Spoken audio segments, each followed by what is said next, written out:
Eu queria que você agora me ajudasse. Não me deixe pregar sozinho essa noite. Interceda comigo, querido. Enquanto eu estiver pregando, interceda no teu espírito aí. Enquanto eu estiver pregando, vai orando na tua alma, no teu coração.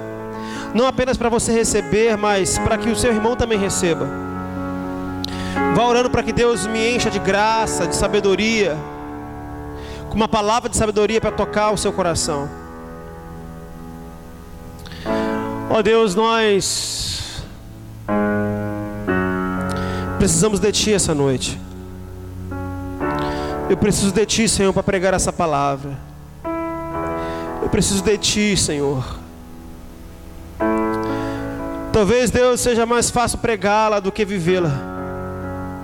Eu preciso de Ti, Senhor, para que primeiro ela seja pregada para mim e depois para os meus irmãos.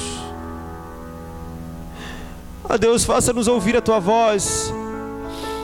Que o nosso coração essa noite esteja aberto para que a Tua palavra penetre lá na divisão da alma e do espírito e venha cumprir o seu propósito. Ache o nosso coração, que a Tua palavra venha achar o nosso coração essa noite. Que a Tua palavra venha encontrar a nossa mente, venha encontrar o nosso ser. Que a Tua palavra venha encontrar a nossa alma, venha encontrar o nosso espírito.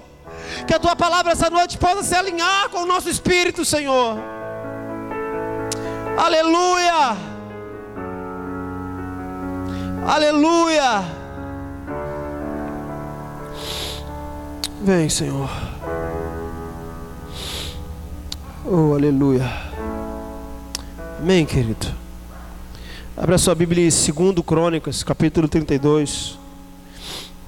Abra aí sua Bíblia comigo, segundo livro de Crônicas, capítulo 32.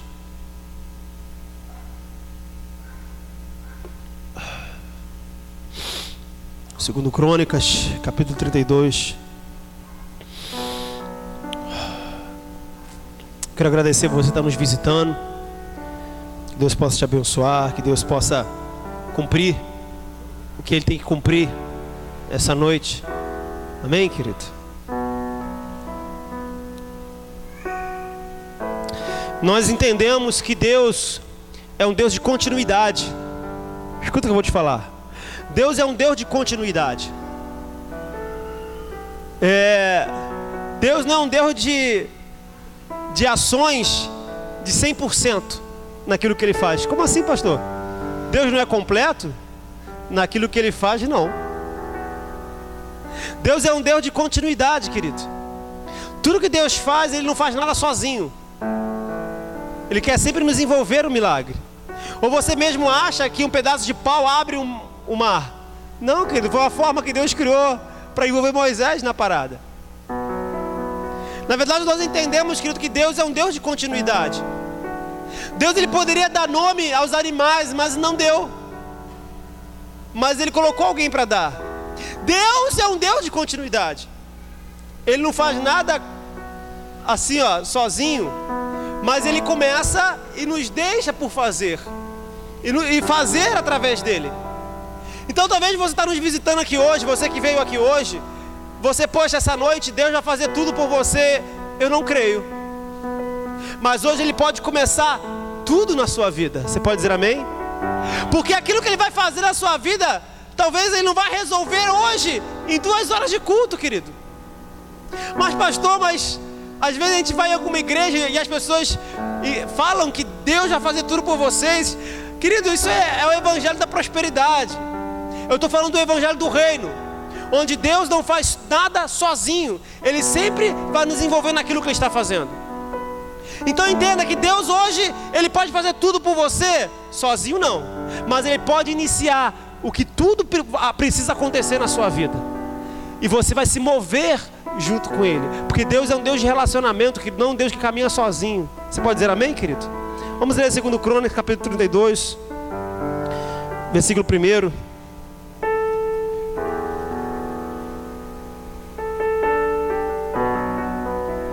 Quem achou, diga amém. Diz assim, versículo 1. Vamos ler até o 8. Depois dessas coisas e dessa verdade, veio Senaqueribe, rei da Síria, e entrou em Judá, acampou-se contra as cidades fortificadas, e intentou apoderar-se delas. Vendo, pois, Ezequias que Senaqueribe vinha e que estava resolvido contra Jerusalém, teve conselho com os seus príncipes e os seus homens valentes para que se tapassem as fontes das águas e que havia fora da cidade, e eles o ajudaram. Assim muito povo se ajuntou e tapou todas as fontes, que também o ribeiro que se estendia pelo meio da terra, dizendo: porque viriam os reis da Síria e achariam tantas águas. Versículo 5. E ele se animou, edificou todo o muro quebrado até as torres, levantou outro muro por fora, fortificou a Milo na cidade de Davi, fez armas, escudos em abundância. Pôs capitães de guerra sobre o povo, reuniu-os na praça da porta da cidade e falou-lhe o coração, dizendo: esforçai-vos, tende bom ânimo, não temais, nem vos espanteis por causa do rei da Síria, nem por causa de toda a multidão que está com ele, porque há um maior conosco do que com ele. Com ele está o braço da carne, mas conosco o Senhor nosso Deus, para nos ajudar, para guerrear por nós. E o povo descansou nas palavras de Ezequias, rei de Judá. Você pode dizer amém? Tem uma outra versão que diz, esse mesmo texto, versículo 1 do capítulo 32, diz assim: depois dessas coisas e desses atos de fidelidade, veio Senaqueribe, rei da Síria, entrando em Judá. Na versão que nós lemos é assim: depois dessas coisas e dessa verdade. Então tem uma versão que diz verdade e tem outra versão que diz fidelidade. Depois dessas coisas e dessa fidelidade, veio o rei Senaqueribe contra o povo de Judá. Então, querido, eu botei um tema aqui nessa mensagem, e é um lugar de vitória em meio às guerras, em meio ao caos. Um lugar de vitória em meio a tanta tribulação. Dizer para você, querido, se eu perguntar aqui, falar assim: olha, Deus me deu uma revelação que existe alguém aqui passando por prova. Irmão, todo mundo vai levantar a mão, porque existe alguma área na sua vida que você está passando por prova, é ou não é? Todos nós temos guerras, sejam guerras internas ou sejam guerras externas. As maiores guerras que nós vencemos, que nós travamos, estão dentro de nós mesmos. O maior gigante que existe sou eu. O meu jeito, a minha natureza, a minha forma de me comportar é a minha maior guerra. Porque se eu estiver bem em Deus, querido, nada à minha volta vai se importar mais. Se eu estiver bem em Deus, tudo aquilo que eu achava que é guerra não vai mais ser guerra. Então, na verdade, as grandes guerras estão dentro de mim. E como vencer essa guerra? Eu vou te dar alguns conselhos tremendos hoje, de como você alcançar vitória em meio à guerra. Para iniciar esse texto, você percebe que o rei Ezequias, ele pratica alguns princípios fundamentais, para que eu e você possamos copiá-lo, para vencer as guerras. Mas antes de passar para você esses princípios fundamentais, nós temos que entender um pouquinho a história. A Bíblia fala que o rei Senaqueribe, ele tentou vir contra Judá. E o governo de Senaqueribe, querido, era um governo muito perverso. Eles tinham a história de um povo que realmente destruía todos os seus inimigos. A cultura daquele povo, o que era dito naquela época, era que realmente Senaqueribe era um cara muito ruim. Era um cara muito, mau, muito perverso. E com todos os inimigos que eles batiam de frente, todos os exércitos que eles enfrentavam, eles sempre alcançavam vitória. E o povo de Judá, através de Ezequias, ouviu falar que Senaqueribe estava vindo tomar a cidade. Ouviu falar que Senaqueribe estava vindo para poder combater contra eles. E o versículo 1, ele já começa com um princípio fundamental. Diz assim: depois dessas coisas e dessa verdade ou fidelidade, veio Senaqueribe, rei da Síria, e entrou em Judá, acampou-se contra as cidades fortificadas, e intentou apoderar-se delas. Depois dessas coisas e dessa fidelidade. O texto anterior, escuta o que eu vou te falar. O texto anterior fala de bonança. Depois dessas coisas, dessa fidelidade, houve uma guerra. O texto anterior, o capítulo 31, fala que Ezequias estabelecendo propósitos. Ezequias organizando a casa, vamos assim dizer. levantando altares de adoração ao Senhor, quebrando os altares de Baal. Então depois desse sucesso, depois dessa bênção, depois dessa conquista, veio o rei Senaqueribe e tentou contra Judá. Irmão, sabe o que eu consigo entender com isso?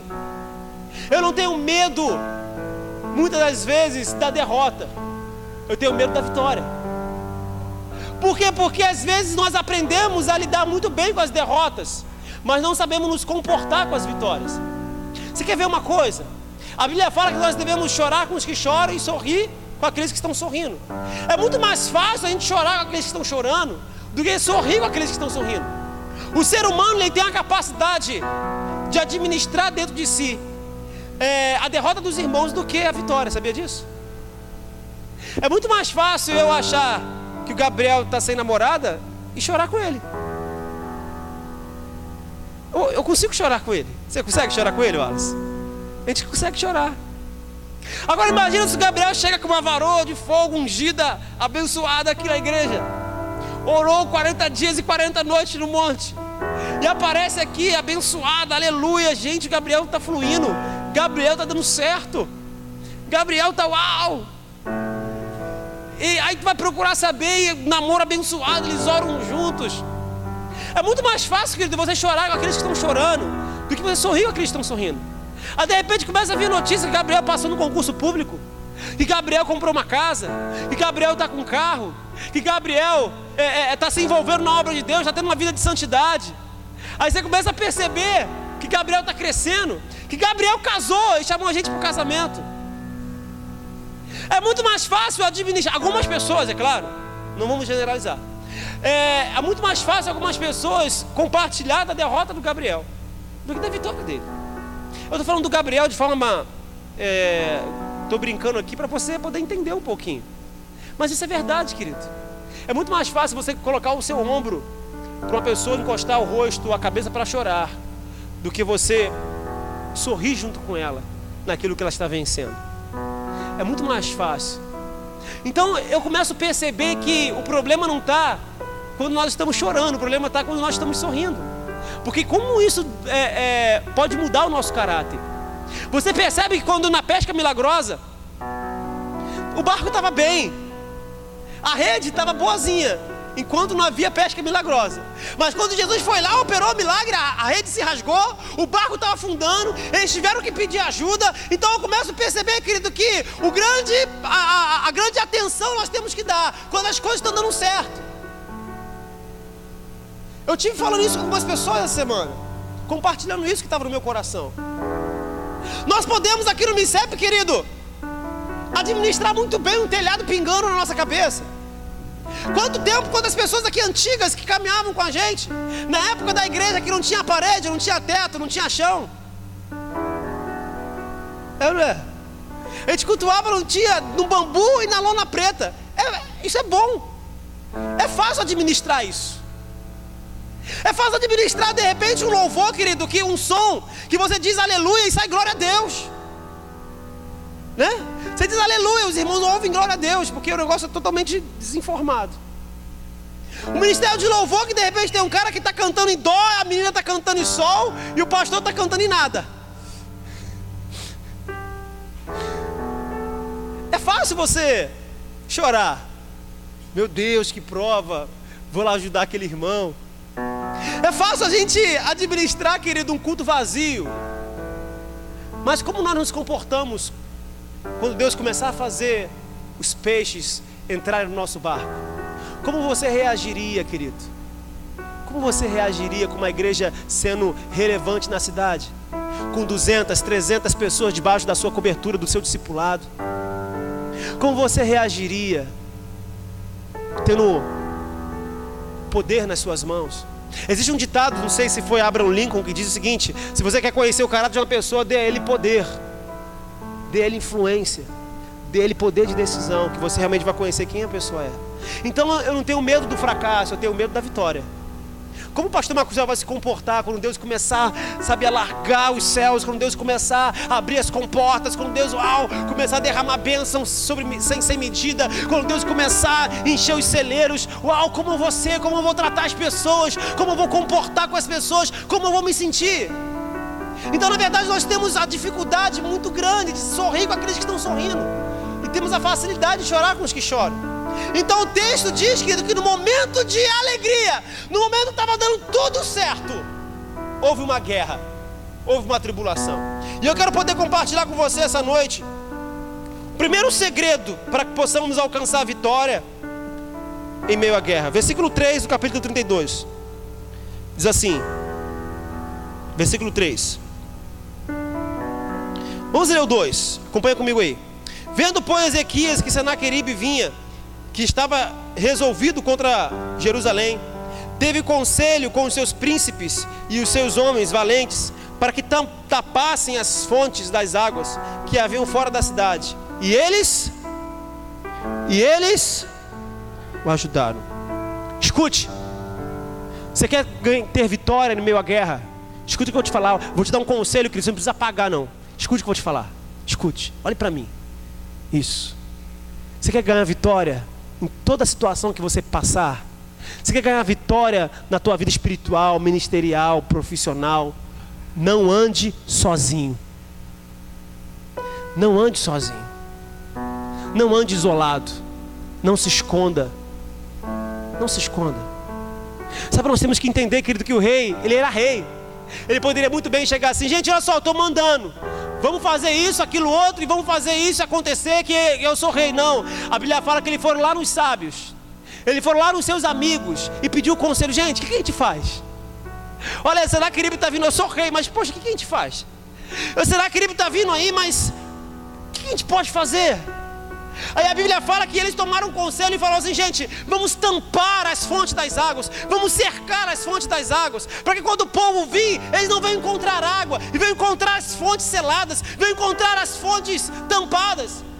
Então eu começo a aprender, querido, que existe uma geração aí de desigrejados, existe uma geração de pessoas que querem andar sozinhas. Entenda, querido, igreja, a Bíblia fala que a Bíblia diz assim: vós sois pedras vivas, edificação do Senhor. Entenda, cada um de vocês e eu, nós não somos tijolos, nós somos pedras, e pedras é uma coisa imperfeita.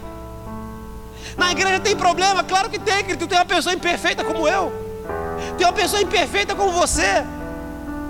É por isso que nós somos distintos em temperamentos, separados em personalidade, separados em opiniões, separados em maneira de pensar, mas juntos com um só propósito. A Bíblia fala da igreja de Atos, todos eles caminhavam juntos. A igreja que estava na sua casa, a igreja que estava em Éfeso. Existiu igreja que se reuniu num local como esse, mas também existiu igreja que se reuniu na casa das pessoas. Mas ninguém andava sozinho. A Bíblia fala que quando Jesus mandou os seus discípulos, mandou de 2 em 2. Mandou os 12 de 2 em 2, depois mandou os 70, mas sempre de 2 em 2. Por quê? Porque ninguém pode andar sozinho. A Bíblia fala em Provérbios que o cordão de 3 dobras é mais difícil de se arrebentar. Por quê, querido? Porque eu não posso andar sozinho. Em todas as decisões da minha vida sérias, eu sempre procurei conselho a alguém mais velho, ou alguém mais experiente do que eu, ou um líder sobre a minha vida. Em todos os momentos difíceis da minha vida, em todas as situações. Eu lembro, querido, que quando eu comecei a namorar, a primeira coisa que eu fiz depois de conseguir convencer a minha sogra, mas isso aí não fiz isso. Depois que eu tive que passar pelo gigante, depois que eu passei por ela, a primeira coisa que eu fiz foi procurar o meu pastor. Falar: cara, abençoa a gente, ore por nós, nós estamos começando a namorar. Ele ficou rindo, zoando, depois orou pela gente, ele se ajoelhou assim, era final de culto, nós ajoelhamos, ele abençoou a nossa vida, e ali nós começamos a namorar. Por quê, querido? Porque eu sempre valorizei, e eu estou tentando ensinar vocês: honre, querido, não ande sozinho. Nós somos igreja quando estamos juntos. Nós somos igreja quando acompanhamos os nossos irmãos. Você pode dizer amém, querido? Porque que a Bíblia fala: estejam 2 em 2, porque se um cair, outro vai lá e levanta. E se aquele que levantou cair, aquele que um dia caiu vai lá também e levanta. Por quê? Porque eu não posso andar sozinho. Todos nós temos que saber de mente, na ponta da língua, quem é a pessoa que está, quem é o nosso Paulo. Esses dias eu li isso. Todo crente tem que saber na ponta da língua quem é o meu Paulo e quem é o meu Timóteo. Ou seja, quem é a pessoa que está acima de mim e quem é a pessoa que eu cuido. Todo crente tem que saber isso, ou tem que ter isso. Princípio de cristianismo. Todos nós precisamos saber quem é o nosso Paulo, quem é aquele que nós pedimos conselho, quem é aquele que nós nos submetemos para tomar as decisões na nossa vida, que nós ouvimos. Entenda, você quer ter vitória, não ande sozinho. Não ande sozinho, querido. No seu namoro, no seu ministério, na sua casa, você precisa de alguém, irmãos, que coloque a mão sobre a sua cabeça. Você precisa de alguém que te dê conselhos. Você precisa de alguém. Mas nós temos uma grande mania, sabe qual? De procurar sempre pessoas que nós sabemos que vai dizer aquilo que nós também pensamos. Não é assim? Não faça isso. Você entendeu? Eu vou repetir. Às vezes as pessoas pedem conselho, mas pedem conselhos para as pessoas que estão vivendo ou pensam exatamente como você. Então você é cômodo, você vai ouvir o que você quer ouvir. Faz de conta que eu estou com uma crise na área de relacionamento, um exemplo, e não concordo com algumas coisas. E eu sei que o Rony também é mais ou menos assim, então eu vou pedir conselho pro Rony. E o Rony vai falar, não, cara, tu tá certo. Não, é assim mesmo, cara, não, é isso aí mesmo. Não, então eu tô certo. Não, querido. Não procure pessoas que vai falar o que você vai gostar de ouvir, mas pessoas que, como teu amigo, vai te confrontar, irmãos, para que você possa crescer. Você pode dizer amém? O problema é que hoje nós vivemos um tempo, querido, de não me toque, não mexe em mim, porque eu vou ficar bicudo. Não, querido, é para você crescer. É para você crescer. Então você quer um conselho, irmãos? O rei Ezequias reuniu os seus amigos. O rei Ezequias juntou os seus amigos e falou, gente, eu estou com um problema, eu estou com dificuldade, o que eu faço? Vamos fazer isso aqui, o que vocês acham? Querido, que princípio de liderança lindo. Que princípio de liderança lindo. O segundo, antes de entrar no segundo conselho, escuta que eu vou ler para você aqui. Existe um cara que escreve livros, né, na área de discipulado. Ele diz o seguinte, é Kate Phillips. Ele afirmou o seguinte: a maior parte do que somos hoje é resultado de observar e escutar outros. As melhores decisões são tomadas quando alcançadas juntamente com aqueles que exercem autoridade sobre você. Vou repetir. As melhores decisões são tomadas quando alcançadas juntamente com aqueles que exercem autoridade sobre você. Então isso é um princípio de discipulado. Jesus trabalhou com discipulado. Jesus não falou, vão pelos mundos e ganhem as pessoas, não. Vão pelos mundos e façam culto. Vão pelos mundos e abram igreja, não. Vão pelo mundo e fazem discípulos. Vão pelo mundo e fazem discípulos entre as nações, batizando-os em nome do Pai, do Filho e do Espírito Santo. Entenda, querido, que Deus, Ele ama discipulado. E Ele nos conduziu a viver um cristianismo debaixo de discipulado, onde um orienta o outro, onde um ajuda as feridas do outro, onde um, sabe, ora com o outro, onde um cobre o outro, onde um ajuda, aconselha, está junto. Entenda isso, não ande sozinho. Você não pode andar sozinho. Se você for ver aqueles programas de animal, qual o nome? Discovery Animal Planet, obrigado. Você vai ver, querido, que geralmente o leão sempre pega a zebrinha que está isolada. É ou não é? O leão sempre pega aquela zebrinha, aquela corça que está isolada. Aquele bichinho que está fora do seu bando, está fora da sua família, está fora do seu grupo. Geralmente é sempre assim que o diabo faz. Pessoas que andam sozinhas, pessoas que querem viver sozinhas, que não querem se envolver, que não querem estar na igreja, que não quero. O grande princípio para que eu e você possamos viver em vitória é estar junto. Você pode dizer amém? Segundo conselho que eu te dou essa noite, para que eu e você possamos viver uma vida em Deus de vitória, versículo 3 e versículo 4, queria que você acompanhasse comigo. Capítulo 32, versículo 3, versículo 4.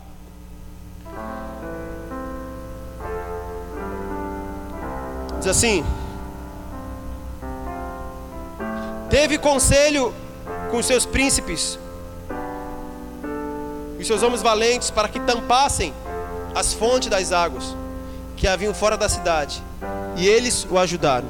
Assim, muito povo se ajuntou, tapou todas as fontes, como também o ribeiro que estendia pelo meio da terra, dizendo: por que viriam os reis da Síria e achariam tantas águas? Querido, você não precisa, talvez, ter o básico de entendimento da Bíblia. Você já vai entender isso, ou já vai pegar isso. que tem como símbolo a água, da sua personalidade, da sua forma de se movimentar, da sua forma de agir. Quem? Espírito Santo.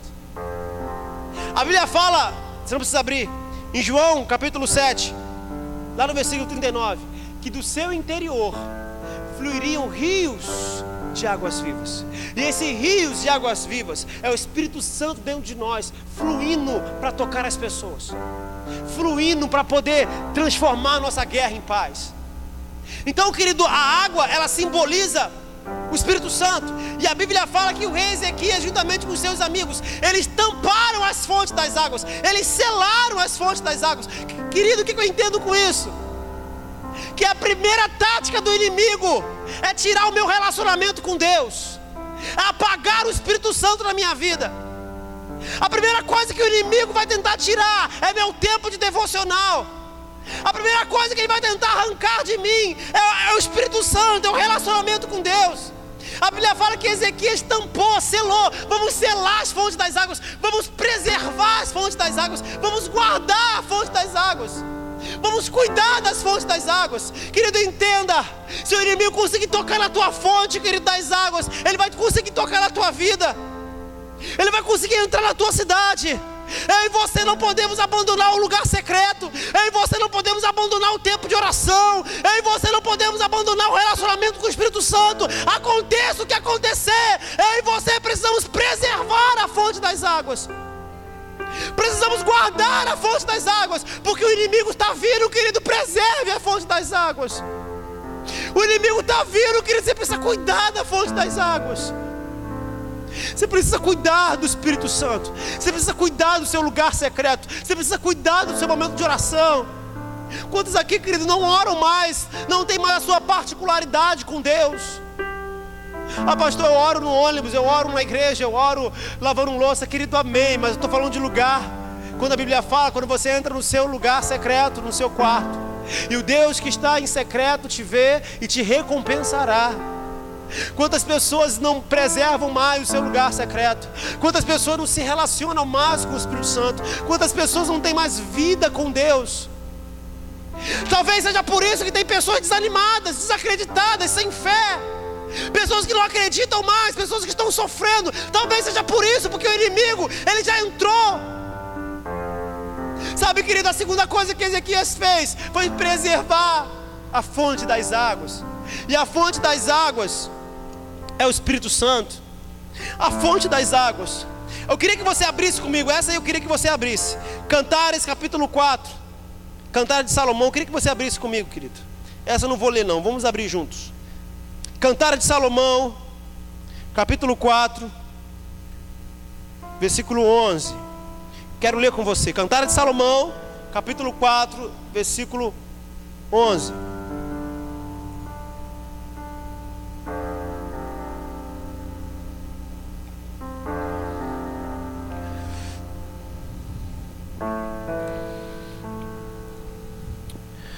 Oh Espírito Santo, oh Espírito Santo, vem cá, vem cá, vem cá, vem cá, vem cá. Queremos preservar as fontes das águas aqui nessa igreja. Queremos preservar o lugar de oração. Queremos preservar o lugar secreto. Queremos preservar o lugar de oração. Vem, Espírito Santo. Queremos preservar a nossa intimidade. Queremos preservar a nossa intimidade. Porque se o inimigo tocar a nossa intimidade, ele vai tocar em todo o nosso corpo. Se o inimigo tomar as nossas fontes das águas, se ele tomar o nosso lugar de oração, se ele vencer isso, ele vai correr o risco de vencer as outras áreas. Oh Espírito Santo, nós queremos selar as fontes das águas. Nós queremos selar as fontes das águas. Nós queremos preservar o lugar secreto de oração. Nós queremos preservar a intimidade. Nós queremos selar o lugar de intimidade e relacionamento contigo, Deus.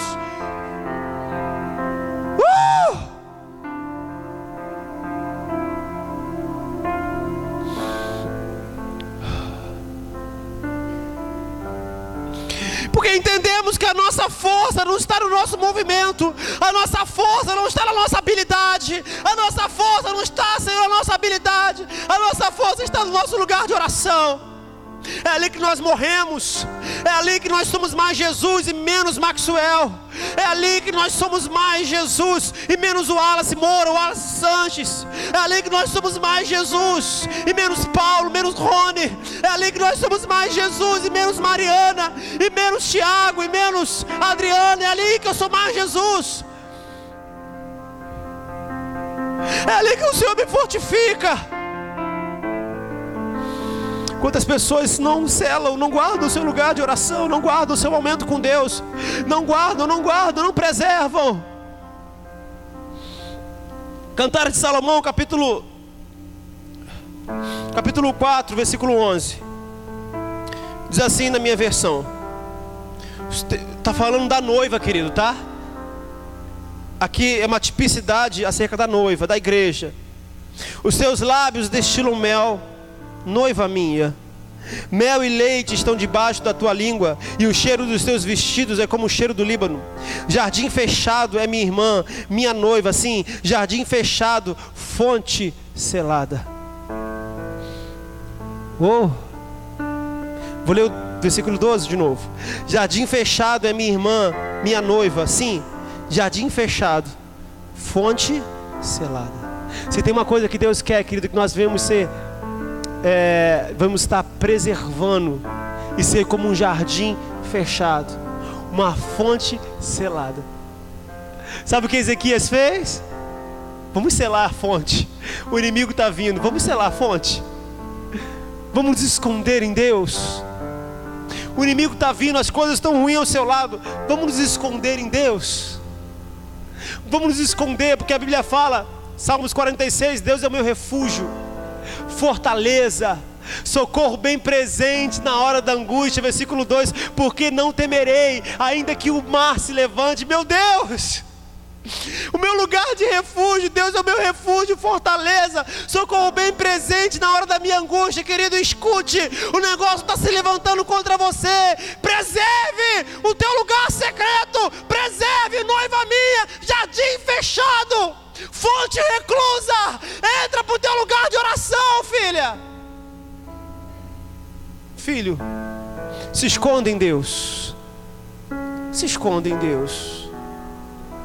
Se esconda em Deus. Ele é maior do que você. Ele é maior do que você. Ele é maior do que você. Ele sabe fazer mais do que você. Ele é melhor, a ação dele é melhor do que a sua. Ele discipula melhor do que você. Ele resolve as coisas melhor do que você. Se esconde nele. Se relaciona com ele. Se tem uma coisa que a igreja não pode perder, irmãos, não pode perder, é deixar de ser um jardim secreto, fechado, melhor, e uma fonte reclusa.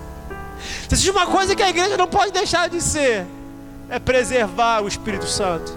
Deixar de fazer é preservar o Espírito Santo, é cuidar, não extinguir o Espírito Santo, como a Bíblia diz. Guarde o teu lugar secreto. Você está me ouvindo, querido? Você está me ouvindo, amém? Ei, guarde o teu lugar secreto. Guarde o teu jardim. Esse é o segundo conselho, querido, para que você possa vencer a guerra. Qualquer guerra. Preserve as suas águas. Eu quero,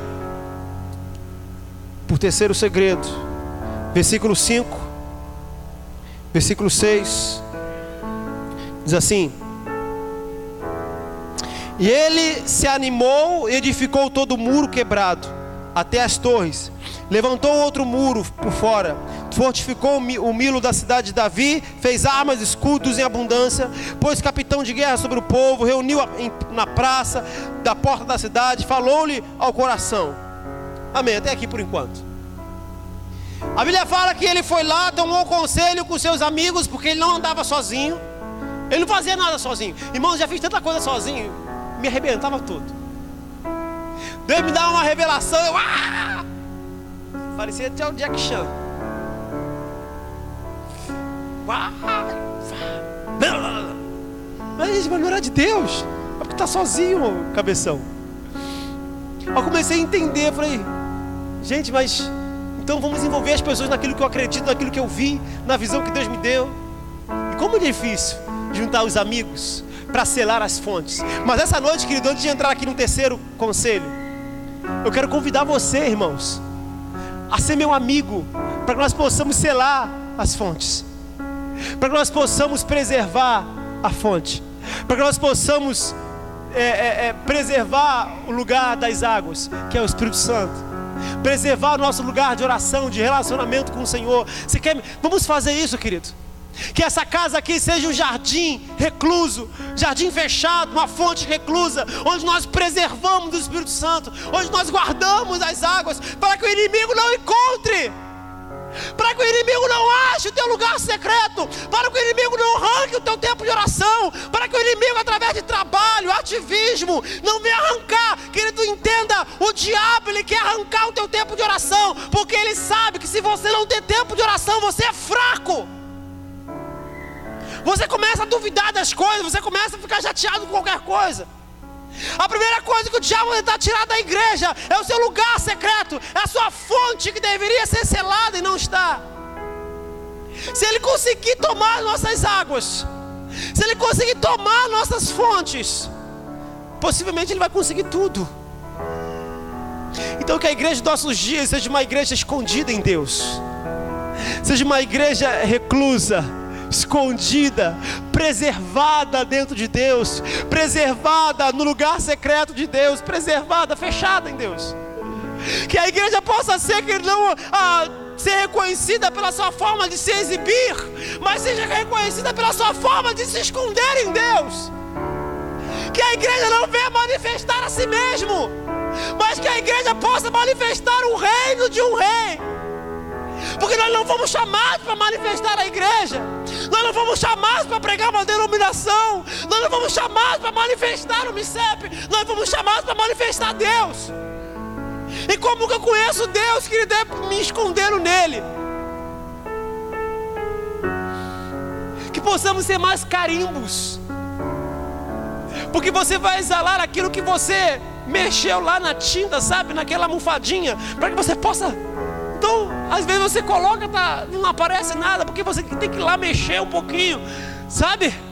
Você é um carimbo, querido, para a sua família, você é um carimbo para o seu bairro, você é um carimbo para o seu discipulado. De vez em quando você tem que parar um pouquinho, olhar na almofada, dar uma mexida, para você poder ter uma identidade, para você poder pregar alguma coisa, para você poder, manifestar alguma coisa. Porque nós não fomos chamados para manifestar a nós mesmos.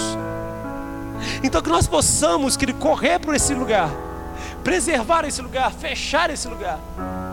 E o terceiro conselho que eu vejo aqui, nós lemos Ezequias, o muro havia brechas, tinha lugar que estava até caído. A Bíblia fala que ele foi lá, tampou as brechas e levantou outro muro ainda do lado, um na frente do outro. O que seriam esses muros quebrados, querido? O que seria? Pensa aí comigo. O que a igreja precisa? O que seria na igreja os muros quebrados? O que seria? Alguém pode falar assim, sei lá? O que seria? Então, eu tenho certeza que você está pensando que é pecado. Normal, é automático, né? Oi? Nós podemos sim aplicar com pecado, que existem outras versões, assim, outras passagens que nós podemos comparar a isso. Mas eu queria convidar você, querido, a abrir sua Bíblia lá em Provérbios. Viaja comigo aí um pouquinho na palavra de Deus. Provérbios, avança aí que você vai achar. Passa Salmos, Provérbios. Provérbios capítulo 18. Provérbios capítulo 18, versículo 19.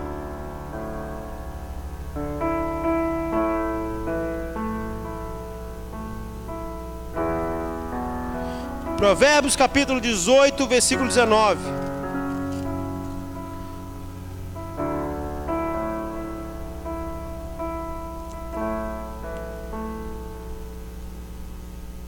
Amém?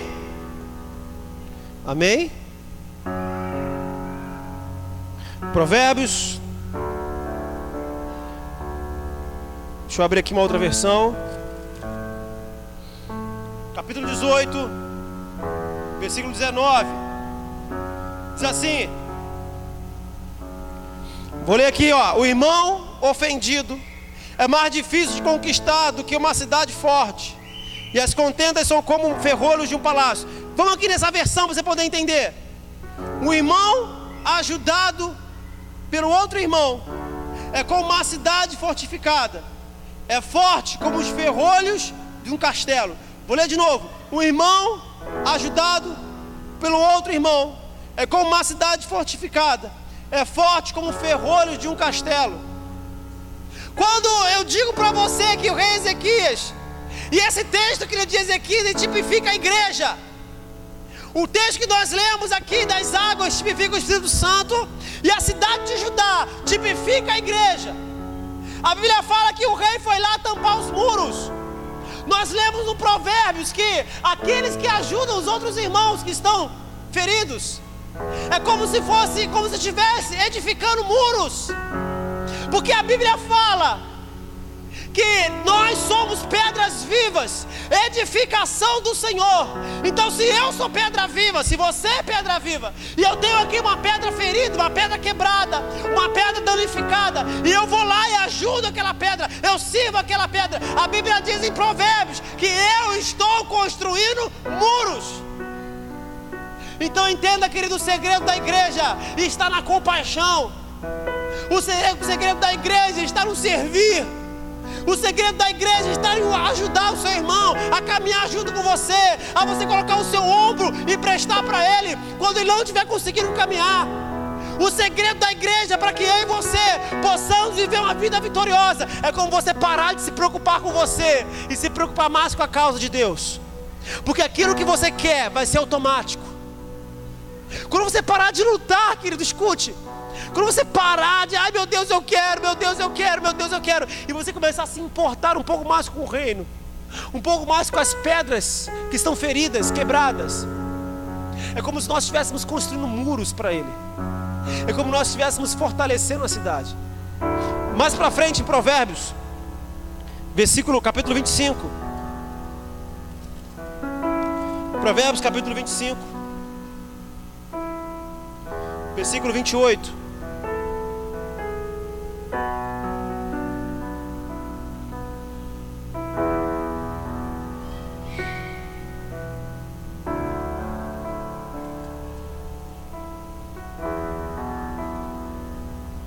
Nós vamos voltar daqui a pouquinho em Crônicas. Vamos ler Provérbios 25, 28.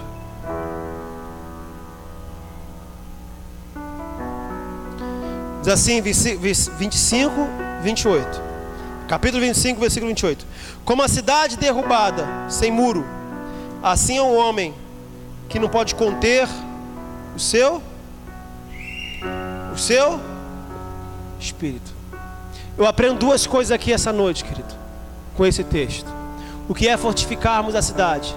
É quando eu e você nos importamos com as pessoas, e quando o domínio próprio invade o meu coração e controla todo o meu ser. E onde que eu encontro isso? No meu lugar secreto. Para a gente fechar, volta lá em 2 Crônicas, no versículo 7, versículo 8.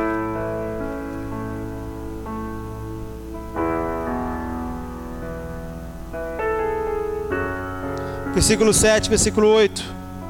2 Crônicas 32 diz assim: esforçai-vos, tende bom ânimo, não temais, nem vos espanteis por causa do rei da Síria, nem por causa de toda a multidão que está com ele, porque há um maior conosco que com ele. Com ele está o braço da carne, mas conosco o Senhor nosso Deus, para nos ajudar, para guerrear por nós. E o povo descansou nas palavras de Ezequias, rei de Judá. Agora você vai lá para o versículo 20. Então o Senhor, não, desculpa, 20. Porém o rei Ezequias, o profeta Isaías, filho de Amós, fizeram o quê? Fizeram o quê? Oraram contra isso, clamaram ao céu. Então o Senhor enviou um anjo que destruiu a todos os homens valentes, os líderes, os capitães no arraial do rei da Síria, e envergonhado, voltou à sua terra. E entrando na casa do seu Deus, alguns dos seus próprios filhos mataram ali a espada. Escute, querido, as nossas guerras são vencidas com as nossas fontes seladas. As nossas guerras são vencidas com nossas fontes reclusas, com o nosso jardim recluso. As nossas guerras são vencidas, não é no bate-boca. As nossas guerras são vencidas, não é na força do braço. As nossas guerras são vencidas, não é no que eu estou certo. As nossas guerras são vencidas na oração, no lugar de oração. Até para você agir, você tem que orar, porque até a sua ação tem que estar recheada de oração. Então o que o diabo vai fazer é colocar tanta atividade, é você fazer trabalhar tanto, é fazer você ficar tão cansado, que você não venha mais fechar o seu jardim, que você não venha mais tampar as suas fontes. Uma coisa que o diabo vai fazer tanto, é impedir que a igreja esteja no seu lugar secreto, é impedir que a igreja ore, porque se a igreja não ora, se eu não oro, se você não ora, nós somos fracos. Mas eu quero convidar você essa noite, querido, a se esconder em Deus. E eu vou dizer para você, como disse o rei Ezequias: existe um maior conosco. Maior aquele que está conosco do que aqueles que estão com eles. Quem são os seus gigantes, querido? Deus é maior. Quais são os seus medos? Deus é maior. Quais são os seus desafios? Deus é maior. Deus é maior. Com eles estão braços da carne, mas conosco o Senhor nosso Deus. Escute, descanse, se esconda, corra para Deus, se esconda nele. Jardim fechado és tu, minha noiva, fonte selada. Jardim fechado, fonte reclusa. Preserve, querido, as suas águas. Preserve as suas fontes. Feche os seus olhos aí. Feche os seus olhos, querido.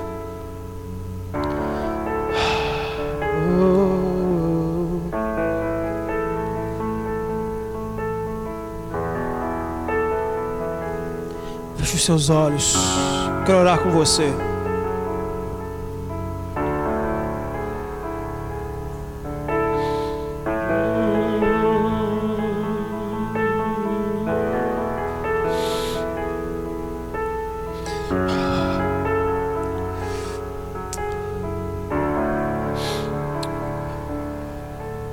Querido, o inimigo tem tentado tirar seu lugar de oração.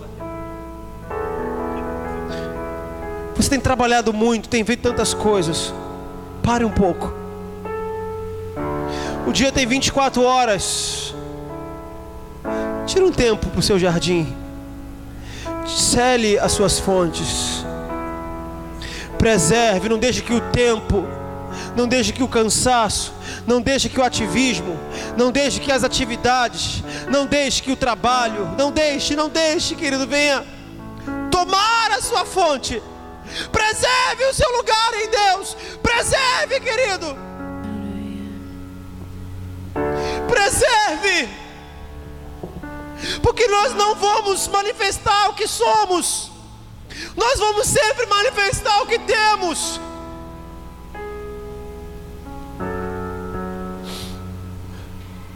Nós sempre vamos trazer o que temos, nem sempre o que somos. Nós sempre vamos transmitir o que temos, dar o que temos. Quando Pedro chegou indo à oração na Porta Formosa, ele disse: olhe para mim, o que eu tenho eu te dou. Ele não disse: olhe para mim e veja quem eu sou, olhe para mim e veja que eu sou discípulo, olhe para mim e veja. Não, olhe para mim e veja, o que eu tenho eu te dou. Nós precisamos de uma igreja, querido, não que tenha um nome na sociedade apenas, não uma igreja reconhecida pelas pessoas, mas uma igreja que possa dar alguma coisa para elas.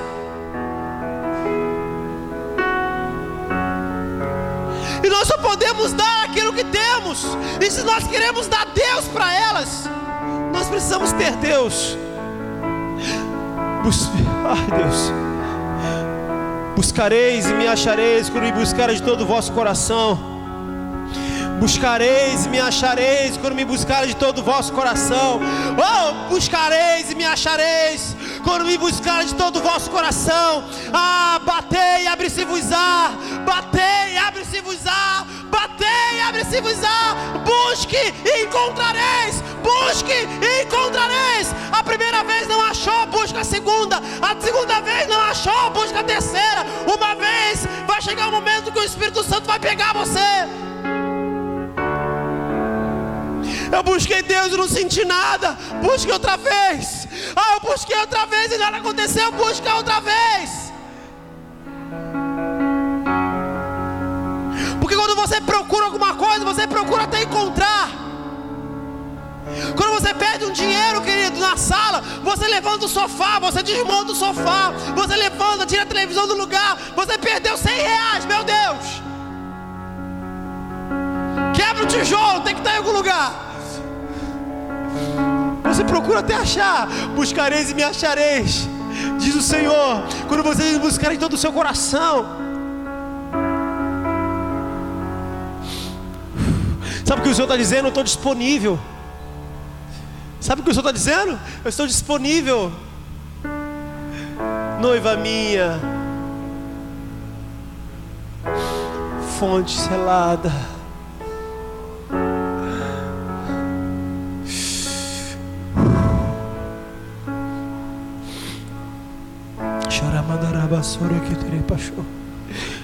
existem pessoas aqui que abandonaram as suas fontes. Pega de volta. Pega de volta.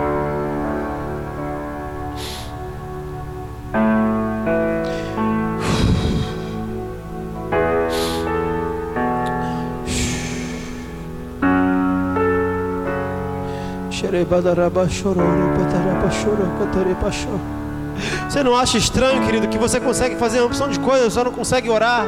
Você não acha isso uma coincidência? Se esforce. Existe um maior conosco, com eles estão braços da carne, mas conosco o Senhor nosso Deus. Existe o maior. E eu preciso me esconder nele, cara. Eu preciso me esconder nele. Eu preciso me esconder nesse cara chamado Jesus. Eu preciso me esconder. Eu preciso me esconder. Eu preciso me esconder. Vem, Espírito Santo, e renovar aqui essa noite. Venha selar as fontes aqui, Senhor, que estão desagrupadas, estão perdidas. Venha, Senhor, juntar de novo as fontes. Venha juntar as fontes. E nós entendemos que o Senhor não faz nada sozinho, então eu também preciso juntar as minhas fontes, preservar o meu lugar em Deus. Porque se o inimigo tirar o meu lugar em Deus, ele pode tocar em outras áreas.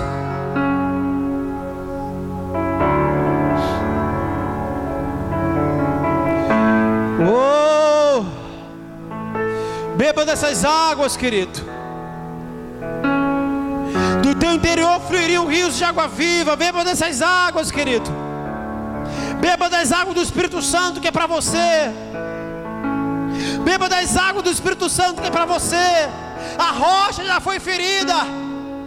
A rocha já foi ferida. Nós podemos nos saciar das águas. A rocha já foi ferida. A rocha já foi ferida pela lei, porque Moisés representava a lei. A rocha foi ferida pela lei para que eu e você possamos experimentar as águas da graça.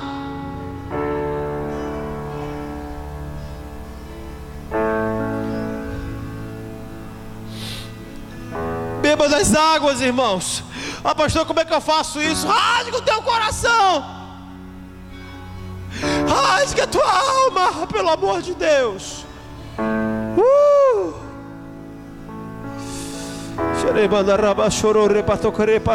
Querido, se você quiser sair do seu lugar, vem aqui na frente, querido, faça isso. Faça isso. Quem comanda é o Espírito Santo. Sai do seu lugar. Eu não estou falando que para quem aceitar Jesus, não. Todo mundo que tem sede, vem e beba das águas. Você que quer beber das águas, você que quer selar a sua fonte, irmão, sai do seu lugar aqui e vem aqui correndo. Vamos juntos edificar o muro. Beba das águas, beba das águas, beba das águas. Deixa Deus trazer de novo o teu lugar secreto. Deixa Deus trazer de novo, selar as tuas fontes. Nós não podemos caminhar sozinhos. Não podemos caminhar sozinhos, irmão. Não deixa o trabalho tirar o teu lugar secreto. Não deixa o trabalho tirar, sabe, arrancar as suas fontes. Guarde ela, guarde ela.